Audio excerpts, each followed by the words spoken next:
Zambia, Southern Africa, one of the poorest countries in the world. According to the latest UN figures, 1 in every 6 children dies before reaching their 5th birthday. Its economy depends heavily on international aid. Over 40% of the Zambian government's budget comes from foreign donors. In 2003, that was $560 million. In the past, donors decided where their aid money should be spent, and also influenced how the country's economy was run.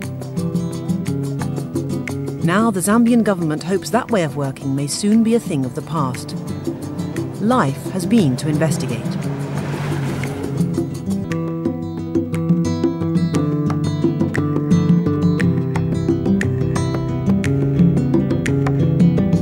For years, Zambia was a one-party state, led by Kenneth Kaunda, one of Africa's more colourful leaders.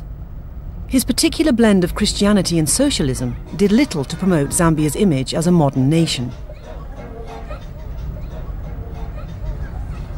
In the early 1990s, Zambia introduced a multi-party system, but corruption remained rampant. In 2001, a new government was elected, committed to openness and good government. Zambia is now being portrayed as a model for other poor African countries.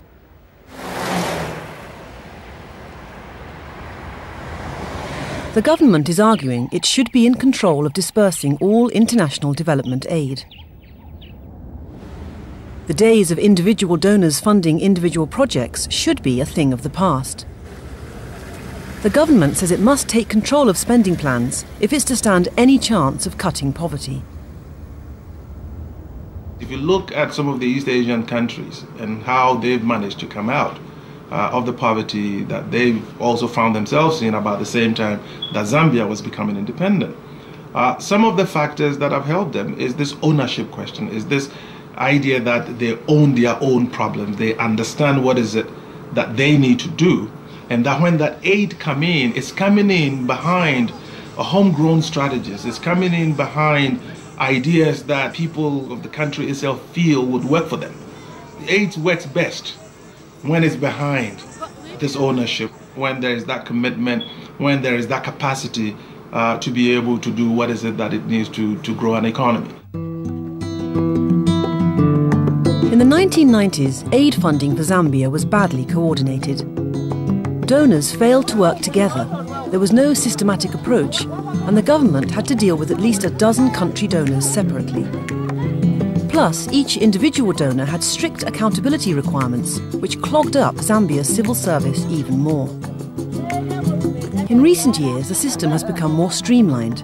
In the jargon, more harmonised. For example, in April 2004, 9 major donors, 8 European countries and the World Bank, signed an agreement to work as one group with the Zambian government. We were getting too many missions of donors at the time. You know, I would be spending time as Minister of Finance just meeting mission after mission. A mission comes today from Sweden, SIDA.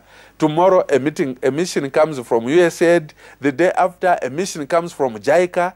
2 days later a mission comes from SIDA, Canada. And we said, look, our jobs is not basically to be meeting people. Our job is to deliver development to the people. It's truly the case that in many of the poorest countries, the finance minister and the economy minister and many other parts of the government are just working round the clock, meeting this donor, this project, these terms, those terms, reporting, monitoring, preparing, and so forth, all often for very modest amounts of funding that actually never get dispersed in the end because the conditions become so complex, so contradictory, that they never actually materialize.